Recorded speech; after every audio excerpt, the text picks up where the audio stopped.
Oke, welcome back teman-teman kelas 1F ya. Hari ini kita bertemu dalam mata kuliah komunikasi bisnis.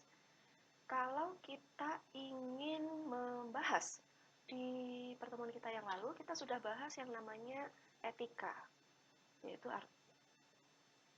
ilmu yang berkaitan dengan apa yang baik dan buruk.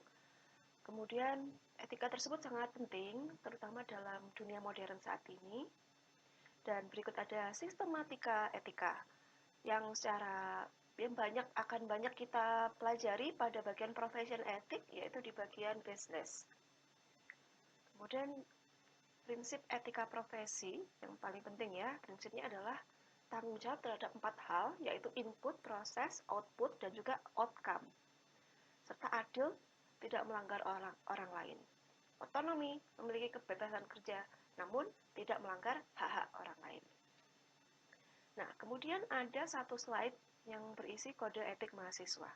Saya sudah letakkan kode etik mahasiswa Politeknik Negeri Malang ini di Google Drive kita. Silakan diperiksa ya, di Edmodo Anda ada linknya. Nah, contoh ini saya ambil di pasal 7 standar etika mahasiswa, yaitu beriman dan bertakwa kepada Tuhan Yang Maha Esa. Karena negara kita sendiri adalah menganut kepercayaan bahwa percaya ya, bukan negara yang ateis. Nah, sehingga diwajibkan, ini sudah tidak disarankan lagi, namun diwajibkan seluruh anggotanya beriman dan bertakwa kepada Tuhan. Mengapa demikian? Ya karena dengan dasar tersebut, ketika Anda percaya kepada Tuhan, beriman, bertakwa, tentu nanti apa yang ditunjukkan dari perilakunya menunjukkan hal yang baik juga, gitu. Kemudian kita 100% merupakan anggota dari agama kita, namun kita juga 100% orang Indonesia. Ya, karena di sini tidak ada mahasiswa internasionalnya ya. Kita 100% orang Indonesia yang harus setia dan taat pada Pancasila, dasar negara, serta Undang-Undang Dasar 45. Memiliki moral yang tinggi, menghormati hak asasi manusia, dan seterusnya ya. Ada di poin ke-8, ini yang penting. Menjaga dan menjunjung nama baik Polinema. Tentu saja saya yakin kapanpun mungkin akan terjadi bahwa Anda merasa kecewa, marah terhadap kampus. Misalnya kakak kelas Anda yang sedang melakukan skripsi ya, kemudian merasa tahapnya sulit, kemudian banyak membayar, banyak melakukan ini itu, kemudian di media sosial menuliskan bahwa Polinema ini begini, begini, begini. Ya, selalu memeras begini ya, kurang lebih seperti itu. Saya tidak katakan apa yang terjadi. Intinya adalah menunjukkan bahwa kampus kita adalah jelek. Tentu teman-teman boleh mengkritik. Jika ada masalah, bisa disampaikan kepada jurusan. Namun dengan cara yang baik. Ketika Anda menuliskan sesuatu di media sosial, nah ini berarti juga bisa menjelekkan ya, karena orang membaca, karena tulisan sendiri juga dibaca, diartikan sesuai dengan persepsi orang masing-masing. That's why, jadi tolong ketika bermedia sosial juga yang baik. Menjaga dan menjunjung nama baik Polinema. Aktif, ya, memelihara sarana dan prasarana. Kalau teman-teman ini belum nampak karena belum duduk di kelas, duduk di lab. Namun seringkali saya melihat ya tangan-tangan dan manusia-manusia yang sangat tidak bertanggung jawab. Masuk ke lab, kemudian mengambil barang. Kemudian di meja mencoret-coret meja. Ya, dapat inspirasi dari mana ya mencoret-coret meja untuk meninggalkan kenangan? Ya maaf, itu cuma ada di video klip ya, video klip anak SMA, kemudian nulis di meja, dicoret-coret jadi pahat, ada gambar nama, hati, nama. Kemudian sekian tahun mereka datang lagi, lihat mejanya masih ada. Ya, itu namanya juga video klip, bukan dunia nyata, teman-teman. Sebenarnya yang harus kita lakukan adalah aktif menjaga sarana. Ketika tidak bisa memperbaiki, membelikan yang baru, tolong tidak merusak. Karena seringkali saya lihat tangan-tangan merusak meja, membuang sampah di lab, kemudian ya banyak lagi. ada penghapus di papan, itu diambil ya. Saya juga heran, untuk apa begitu. Kemudian remote AC, ya teman-teman, itu tadi contoh-contoh yang saya tahu, ya karena kita ini berpendidikan ya, dan paham yang namanya kode etik mahasiswa, maka kita tidak melakukan hal-hal yang terlarang tersebut. Kemudian menaati peraturan tata tertib. 11. Berpenampilan sopan dan rapi. Ya, rapi ini dalam bentuk yang sudah dijelaskan di peraturan. Jadi ini secara umum, kemudian dijelaskan lagi secara rinci di peraturan jurusan dan program studi. Sopan tersebut artinya menggunakan kemeja, tidak menggunakan bahan kaos ya. Kemudian menggunakan seragam pada hari tertentu, hari lain bebas, oke. Kemudian sepatu, menggunakan sepatu yang tertutup dan bukan sepatu sandal ya. Kemudian apalagi? Rambut, ya rambut harus rapi, yang pria dipotong rapi. Kemudian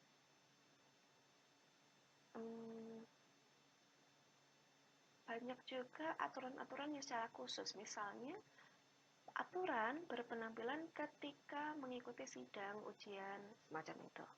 Nah, itu tadi berpenampilan sopan rapi juga termasuk kode etik mahasiswa. Mengapa? Anda mungkin bertanya, mengapa sudah sudah kuliah, tidak SMA lagi, kok masih menggunakan seragam, masih harus rapi? Di TV itu, Bu, kalau kuliah, itu pakai kaos, kemudian kemejanya dibuka, kemudian menggunakan topi dibalik, ya, topi menghadap ke belakang, rambutnya yang cowok-cowok juga gondrong. Ya, itu di film. Ya, kita harus realistis ya, itu film. Sekarang ini kehidupan yang nyata seperti ini. Mungkin di jurusan lain ada yang semacam itu, biarkan. Tapi di jurusan akuntansi ini, khususnya program studi akuntansi manajemen, levelnya saja tidak hanya mampu melaporkan laporan keuangan, tapi mampu mengambil keputusan dari laporan keuangan tersebut. That's why kita sebut akuntansi manajemen ya. Itu adalah level-level untuk pimpinan perusahaan, level menengah ke atas. Jadi masa calon-calon pimpinan perusahaan yang tinggi-tinggi ini masih berpenampilan yang ala ABG, kemudian yang kekanak-kanakan, dan ala-ala bintang FTV? Saya rasa Anda sudah tahu jawabannya ya, tentu tidak. Kita harus berpenampilan sesuai dengan pribadi kita, diri kita nanti menunjukkan kita seperti apa. Jangan heran ya, karena banyak sekali ketua pimpinan direksi, kemudian CEO perusahaan-perusahaan, itu adalah lulusan akuntansi. Jadi tolong teman-teman ini calon pemimpin, ini pemimpin itu tidak hanya jurusan apa atau yang lain, akuntansi itu punya peran penting calon pemimpin. Dan Anda harus pede dan mulai dari sekarang tanamkan diri Anda calon pemimpin dan berperilakulah yang baik. Karena nanti akan ditiru, dilihat oleh banyak orang. Kemudian selanjutnya, ya 12, berperilaku ramah dan menjaga sopan santun terhadap orang lain. Nah, ini sebutkan orang lain, seluruh penghuni kampus dan juga seluruh orang yang Anda temui. Jadi tidak hanya ketika di kampus sopan, di luar tidak. Nah, ini harus ditunjukkan ya dimanapun. Menghargai, menghormati orang lain tanpa diskriminatif. Ya, misalnya suku yang lain, ras lain, ada orang dari negara lain, ya kita harus tetap menghargai dan menghormati karena mereka juga manusia, sama seperti kita. Dan juga menghindari perbuatan tidak bermanfaat dan atau bertentangan dengan norma hukum dan norma kehidupan kampus. Oke, Anda mungkin pacaran, kemudian bertemu di kampus, tolong tetap dijaga tingkah lakunya. Ketika Bu Ima kuliah dulu di Polinema ini juga terjadi, ada teman saya seangkatan dan kakak kelas, nampaknya ketika pacaran sudah melebihi batasan. Ya. Kemudian ketahuan oleh salah satu OB dan dilaporkan, mengakibatkan keduanya mengundurkan diri ya. Karena pilihannya mau dikeluarkan atau mengundurkan diri dari Polinema. Ketika dikeluarkan, maka itu artinya sudah blacklist. Jadi kampus-kampus negeri yang lain tidak akan menerima. Ya, atau kampus kampus yang bonafit lain tidak akan menerima ya, karena dikeluarkan. Namun ketika mengundurkan diri, merasa dan mengakui kesalahan dan mengundurkan diri, maka mahasiswa tersebut masih boleh mendaftar di kampus lain. Nah, kita bisa simpulkan ya bahwa untuk kode etik ini ketika melanggar, maka ada punishment yang menunggu. Ya, karena mau ada orang atau tidak ada orang, Anda tetap harus perhatian nih pada etika. Karena terutama ketika ada orang dan diketahui, kemudian Anda terlihat telah melanggar kode etik tersebut, maka ada punishment. Itulah nanti yang membedakan dengan etiket. Karena etiket sendiri dalam bahasa Perancis artinya adalah kartu undangan yang berisi aturan pesta. Pada zaman dahulu ketika mereka mengadakan pesta, maka akan diberikan suatu etiket yang berisi aturan-aturan. Apa yang harus dilakukan dalam pesta dan apa yang harus dihindari.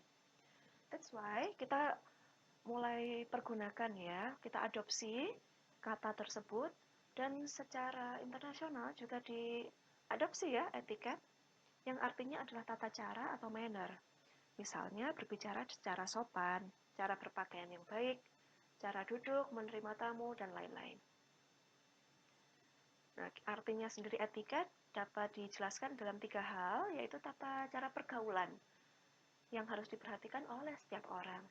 Kemudian aturan sopan santun dalam pergaulan hidup kita, dan mengatur tata cara pergaulan yang baik antar sesama.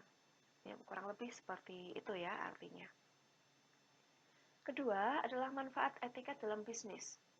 Ya, jika tadi banyak dijelaskan bahwa etiket merupakan tata cara sopan santun dalam pergaulan, mengapa etiket juga penting dalam bisnis? Ya, karena perusahaan kita ya, misalnya kita bekerja tidak sendiri, namun ada rekan-rekan. Ketika teman-teman sendiri perilakunya juga baik, menggunakan etiket yang baik, tentu menunjukkan citra yang positif. Jadi kita mendapatkan penilaian positif untuk mengangkat citra diri kita maupun perusahaan, yang mengakibatkan perusahaan kita pun juga menjadi unggul. Kemudian kedua, bagi diri kita sendiri ya secara pribadi, ketika kita menghormati orang lain, maka orang lain pun juga akan segan dan bersikap yang sama. Tentu Anda juga suka ya ketika diperlakukan yang baik dengan orang lain. Kemudian prinsip dasar profesional bisnis. Saya tidak mengharapkan Anda untuk menghafalkan 7 hal ini, namun dicatat dalam pikiran apa saja prinsip tersebut, apa artinya, sehingga ada penerapan yang bisa Anda pikirkan, yang Anda tahu bisa diterapkan dalam kehidupan. Pertama adalah selalu berpikir, berperasaan, dan bertingkah laku positif. Ini salah satu kata yang saya suka, yaitu spread the positivity. Jadi selalu sebarkan hal-hal yang positif, mulai dari pikiran, kemudian perkataan kita, dan tingkah lakunya juga harus yang menyebarkan tingkah positif. Dengan cara apa? Ya, dengan cara yang sederhana, membantu, kemudian menyapa dengan baik, senyum, itu pun juga sudah salah satu bentuk positif. Kemudian kedua, memiliki sikap yang profesional dan juga ahli pada bidang. Ketika kita adalah sarjana akuntansi, maka kita harus tunjukkan ya dengan sikap profesional, akuntansi semacam apa harus reliable, dapat dipercaya, akuntabel, melaporkan yang sebaik-baiknya, gitu ya. Melaporkan dengan baik, bukan dibaik-baikin begitu ya, tapi melaporkan selengkap dan sebaik yang Anda bisa. Kemudian harus ahli juga, harus mampu melakukan kegiatan-kegiatan yang berkaitan dengan akuntansi. Kegiatan akuntansi sendiri banyak teman-teman, ada membuat laporan keuangan, mengaudit, kemudian personalia, HRD juga kita bahas nanti, pemasaran, manajemen keuangan juga ada. Cukup luas apa yang diajari di sini. Anda tentu bisa sangat menonjol di satu hal, namun jangan sampai meninggalkan mengetahui dasar-dasar dari bidang-bidang yang lain. Jadi diharapkan kalau sarjana itu sifatnya luas, artinya mempunyai basic atau kemampuan pada banyak hal. Itu standarnya akuntansi sarjana. Akuntansi khususnya Anda jadi harus bisa akuntansi yang kuat ya, dan juga manajemen, ekonomi, bisnis juga harus punya dasar, walaupun tidak terlalu menonjol. Kemudian nanti ketika master, ya tentu ada yang ingin berkuliah S2 atau S3 ya.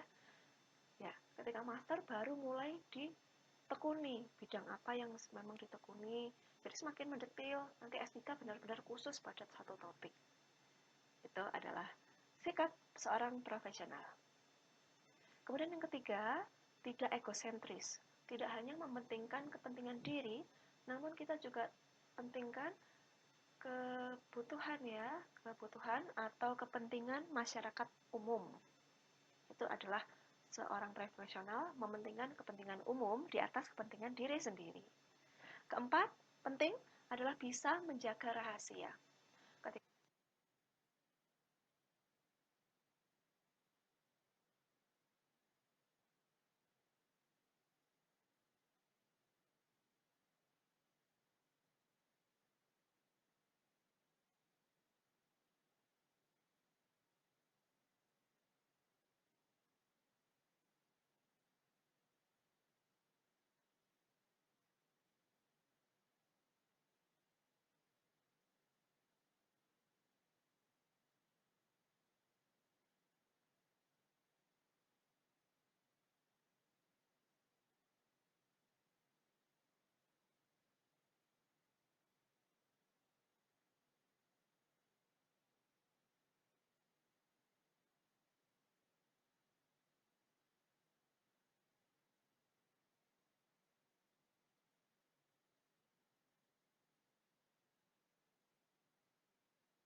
ya, masalah di lingkungan saat ini seringkali orang-orang ya mengikuti cara hidup yang lama seperti orang-orang jadul dahulu yang dulu-dulu ya, yaitu ngaret. Acara jam berapa, datangnya 2 jam kemudian Allah nanti kan juga molor gitu. Kata-kata itu selalu saja muncul dan mengakibatkan ya akhirnya acara tidak berjalan dengan baik. Ya, acara yang semula harus mulai pada pukul 7. Kemudian berkata, Allah nanti juga panitianya juga terlambat ini itu.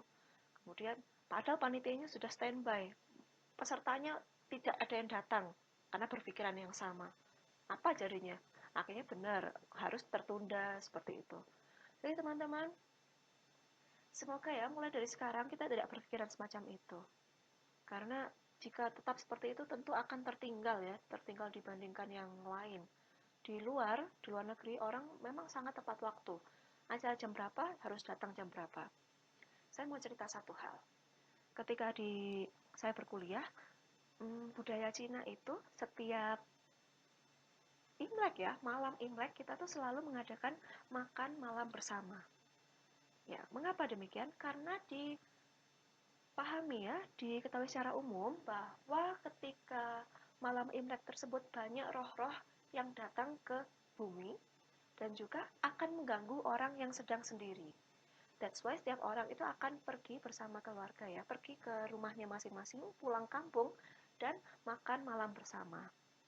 Di kampus ini banyak sekali pendatang, orang dari orang asing, kemudian ya yang di asrama karena rumahnya jauh, dan biasanya sendiri di dalam kamar. Akhirnya dikumpulkan karena sebagai satu keluarga makan bersama.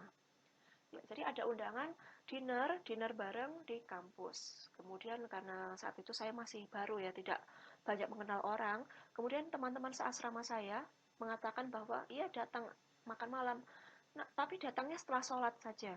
Padahal sholatnya jam 6. Ya, jam 6 lebih kalau di sana, jam 6.15. Kemudian acaranya setengah 6. Jadi 5:30 sudah mulai pembukaan, mulai makan gitu. Kemudian karena saya tidak tahu apapun, saya ikut teman saya karena saya nggak punya teman. Kemudian datang, jadi jam 6 baru datang setelah teman-teman saya tadi sholat. Kemudian di sana ya sudah mulai acara ya, kemudian saya tiba-tiba harus masuk, kemudian harus menunggu ke satu meja, terus kemudian harus ikut makan bersama. Tentu sangat nggak enak ya rasanya ya, tiba-tiba datang udah terlambat, kemudian tiba-tiba ikut makan. Nah, ini perasaan saya yang tidak enak sejak saat itu. Jadi mulai saat itu saya sudah mulai menepati waktu ya, ketika aturan atau undangan jam berapa, saya tetap harus datang sebelumnya supaya tidak mengulangi hal yang tidak enak tersebut. Karena awkward banget ya teman-teman yang tiba-tiba datang, nggak kenal apa-apa, terus tiba-tiba makan udah telat gitu. Apa penilaian orang lain terhadap saya? Itulah, nanti ini um, tolong diperhatikan supaya pengalaman saya ini saya sebarkan ke Anda supaya Anda tahu dan tidak mengulangi lagi. Karena tepat waktu menunjukkan pribadi yang baik juga ya. Terakhir, 7, selalu menjaga sopan santun, yaitu kepada siapapun. Anda mungkin ramah sopan sekali pada dosen, namun pada teman-teman sekelas, karyawan, OB, jadi santai, tidak tidak sopan lagi. Mohon, karena kita profesional, pada siapapun tetap menjaga etiket. Dasar etiket sendiri, prinsipnya ada 5 hal, yaitu sopan dan ramah pada siapa saja. Memperhatikan orang lain, membantu, toleransi, dan dapat menguasai diri dan mengendalikan emosi. Saya rasa 5 hal ini sudah cukup jelas ya. Kemudian kita sampai ke bentuk-bentuk etiket. Misalnya perkenalan percakapan. Nah, ini biasanya kita lakukan ya, sering kali kita lakukan. Seperti Bu Ima ketika di kelas, saya biasanya menjelaskan dulu tentang kelas, aturan, kemudian di akhir baru saya akhiri dengan perkenalan diri. Dan disambung dengan tanya jawab. Biasanya setelah perkenalan dan seterusnya kemudian saya jelaskan, baik nama saya, kemudian saya sendiri pengalaman kerja, pernah mengajar di mana-mana gitu. Sekian perkenalan dari saya, teman-teman apakah ada yang ditanyakan? Nah, demikian biasanya itulah yang saya sampaikan di kelas. Kemudian terdapat oknum-oknum dari suatu kelas ya, tidak hanya suatu, namun beberapa kelas yang saya datangi, selalu saja ada oknum yang menyeletuk terus mengatakan demikian. Status Bu, selalu seperti itu. Saya jadi heran, ini saya adalah dosen ya di kelas Anda ya. Apakah kata-kata semacam itu juga muncul pada dosen-dosen yang lain? Nah, ini sangat tidak sopan sekali ya teman-teman ya, dan terkesan deso.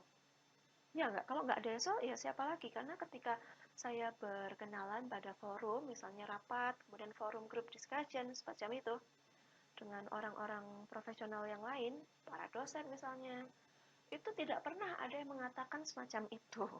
Tapi ketika mengajar ya mahasiswa, ya oknum ya ini ya, tidak semuanya kok. Oknum ini selalu muncul di beberapa kelas.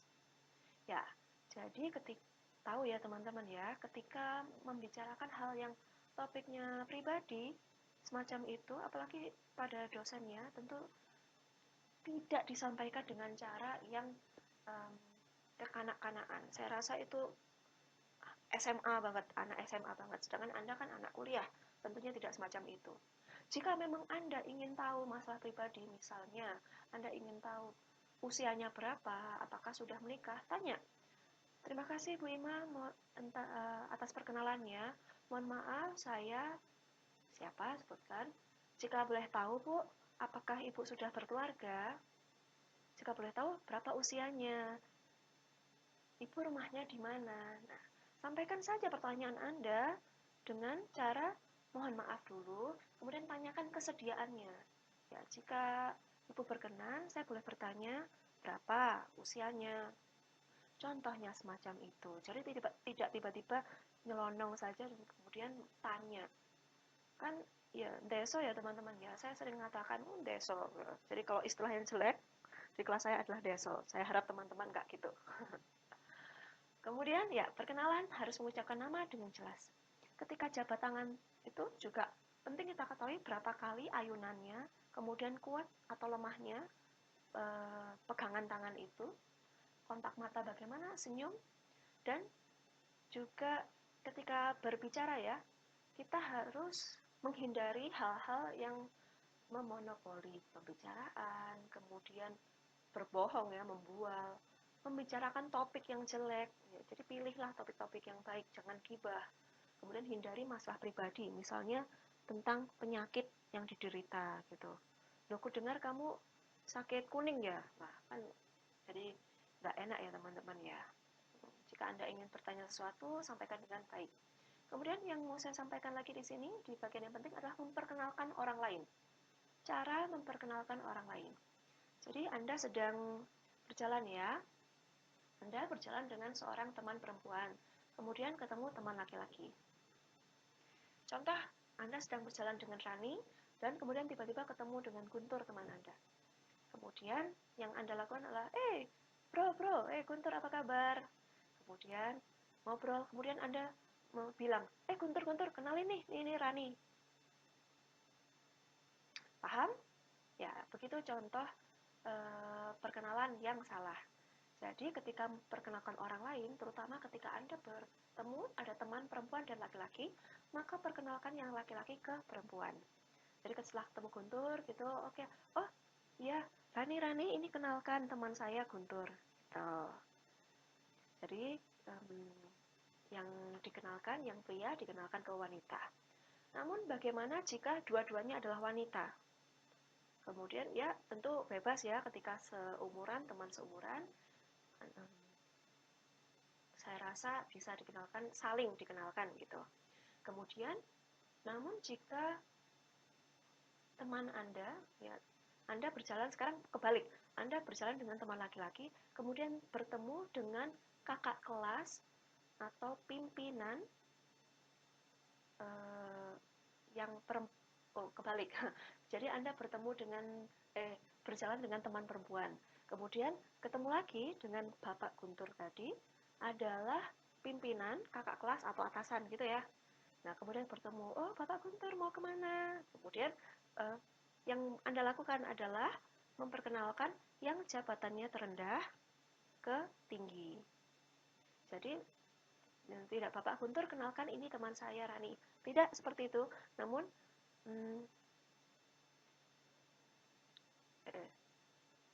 sebentar.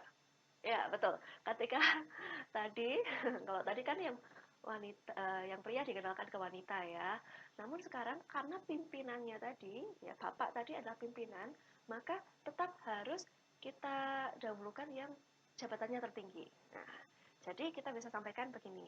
Bapak Guntur, ini Rani, teman sedivisi saya. Gitu. Gitu ya, kalau jabatannya tinggi berarti yang jabatannya lebih tinggi dulu. Kemudian apalagi ya? Atau yang usianya lebih muda diperkenalkan ke yang lebih tua. Yes, saya rasa itu ya. Jadi gender biasanya laki diperkenalkan ke perempuan, kemudian yang muda diperkenalkan ke yang tua atau yang posisinya lebih tinggi. Gitu. Oke, yes. Kemudian kita lanjutkan ke bentuk etiket yang lain. Ada etiket menghadap pejabat atau atasan. Etiket bertemu dosen. Bagaimana bertemu dosen? Ingin WA ya, ingin WA dosen, caranya bagaimana? Bertelepon, ya bertelepon ini juga penting karena harus perhatikan waktu. Kemudian jelaskan dulu siapa Anda, tujuan Anda. Seringkali saya menerima chat dari mahasiswa, Bu, saya besok tidak ikut kelas Ibu karena sedang diminta untuk menjadi pagar ayu di nikahan kakak saya. Ya, kemudian semacam itu saja bagaimana saya tahu ya siapa Anda gitu. Kemudian kelas mana, mata kuliah apa? Ya saya balas apa dong? Kemudian ketika absen seperti ini ya, absen live chat ya. Kemudian teman-teman lupa tidak absen. Nah, karena nggak absen, kemudian Bu, WA ya, Bu, saya tadi tidak absen karena jaringan saya lemot, karena saya tidak melihat live chat, karena banyak. Kemudian saya menerima WA-nya tidak ada perkenalan, tidak ada pembuka, tidak ada tidak ada penjelasan, sehingga bagaimana saya bisa membalasnya. Kemudian saya jawab, saya tidak tahu siapa Anda. Nah, saya jawab hanya semacam itu. Nah, ini sudah harusnya tamparan ya. Harus memperkenalkan diri dulu, kemudian maksud tujuannya apa, tidak nyelonong. Ya, orang yang profesional pasti ada openingnya ya, ada pembukaan, isi, dan juga penutup. Ya, kalau anak SMP gitu wajar ya, enggak, karena belum paham. Tapi kita kuliah berbeda. Kemudian bertelepon sendiri juga meminjam HP itu pun juga kurang sopan ya, karena HP adalah privasi. Apalagi ketika buka HP, main-main melihat melihat chatnya, buka galeri, itu sangat tidak sopan. Apalagi main HP, buka Shopee temannya, kemudian pakai belanja, temannya yang bayarin. Ya, kurang ajar ya, nggak boleh semacam itu. Kemudian etiket di meja makan. Ketika makan, ini makan ya, makan dengan keluarga, dengan teman, bukan mukbang. Sehingga tolong suaranya dijaga, ketika makan tidak main HP, tidak ngobrol. Kemudian tangan, posisi tangan tidak di atas meja, tapi di bawah. Kemudian tidak sambil melakukan hal lain, kalau makan ya makan aja gitu, etiketnya. Kemudian bertetangga, ya bagaimana bertetangga yang baik, tidak ada suara berisik ketika sudah malam. Kemudian tidak menaruh barang di daerah milik tetangga. Kemudian menjaga kebersihan, yaitu contoh-contoh yang Anda tahu sendiri, etiket-etiket semacam apa. Anda cari tahu ya contoh-contoh yang lain. Kemudian perbedaan etika dan etiket. Kalau etika sendiri tidak hanya cara untuk melakukan sesuatu ya. Kalau etika tadi mengatur bagaimana cara kita atau apa yang harus kita hindari ketika melakukan suatu hal. Namun di etika memberikan norma atau peraturan pada perbuatan tersebut. Jadi etiketnya harus sopan, ramah pada siapapun. Kemudian etika karena itu dibuat dalam bentuk peraturan, kode etik, dan juga peraturan kampus jurusan yang menginformasikan bagi Anda untuk melakukan hal-hal sebagai berikut. Nah, misalnya kayak gitu. Di etika sendiri berlaku pada pergaulan ketika dilihat oleh orang lain. Ya kalau makan mukbang tadi, kalau sendiri di kamar tentu bebas Anda mau apa saja. Namun ketika ada orang lain yang hadir, tentu kita harus jaga kelakuan kita. Kemudian ketika etika ya, tidak bergantung pada hadir atau tidaknya orang. Betul ya, jadi kode etiknya dokter misalnya harus membantu masalah kesehatan dan harus merahasiakannya.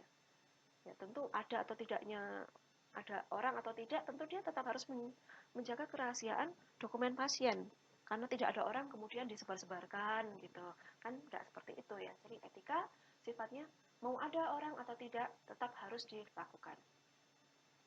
Kemudian etiket sendiri relatif karena berlaku pada keadaan dan waktu tertentu. Bisa jadi di waktu ini boleh, di waktu itu tidak boleh. Kemudian di wilayah ini boleh, wilayah lain tidak, misalnya semacam itu. Namun kalau etika sifatnya lebih absolut dan berlaku dimanapun. Biasanya lebih luas ya cakupannya, waktu dan tempatnya. Kemudian etika sendiri mengatur manusia secara segi lahiriah saja, apa yang nampak. Namun etika melihat manusia dari sisi jasmani, rohani, lahir, dan batin. Lebih luas dan mendalam. Ya, saya rasa itu ya teman-teman untuk topik etika dan etiket ini. Saya juga tuliskan di description box, yaitu hal-hal apa saja atau soal-soal apa, contoh soal apa yang muncul di modul yang biasanya dikerjakan oleh mahasiswa ya. Namun kali ini saya tidak meminta Anda untuk mengerjakan, menulis, menjawab, mengumpulkan, tidak. Jadi silahkan dicari tahu saja jawabannya secara mandiri, dan jika Anda melakukan itu pasti ada manfaatnya di kemudian hari. Ya, jadi bukan tugas, bukan PR, namun ya silahkan Anda mencari tahu untuk latihan pribadi. Baik, kelas ini saya akhiri. Tadi sudah saya sampaikan ya di live chat. Untuk absensi, silakan dijawab sesuai dengan format ya. Jadi mohon teman-teman ketika mengikuti kelas yang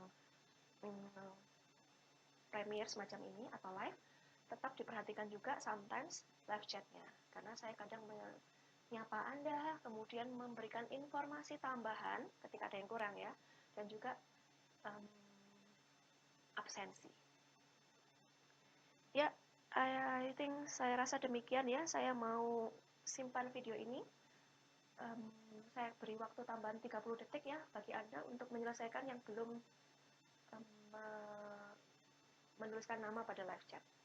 Oke, guys, kita bertemu lagi di pertemuan selanjutnya. Entah apapun itu, tetap jaga etika dan etiket. Well, bye-bye.